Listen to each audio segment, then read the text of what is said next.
Я хочу сказать, нам пора просыпаться. И здесь вопрос не в хакасах или русских. Я всю жизнь живу в Хакасии. И куда бы я ни приехала, меня называют хакасом. И я хакаска. Это моя земля. Здесь лежат мои деды. И я люблю эту землю, понимаете? Каждый считает, что моя хата с краю. Очнитесь, уже нет чужих хат, понимаете? Это одна планета. Горстка каких-то сумасшедших владеет миром и всеми ресурсами.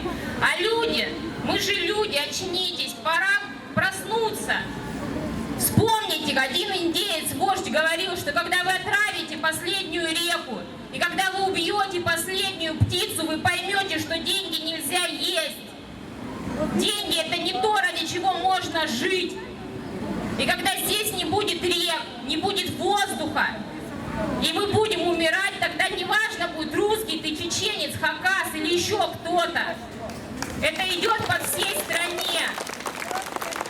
И не надо бороться с властью.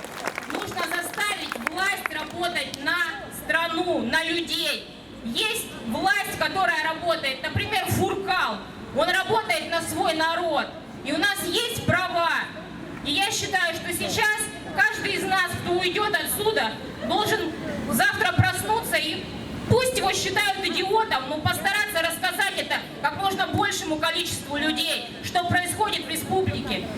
И если есть такая группа, которая пытается объединить людей, наша задача объединиться. И каждый, если каждый внесет маленькую частичку любого чего-то, любой помощи, это будет огромное дело. Пора просыпаться, люди.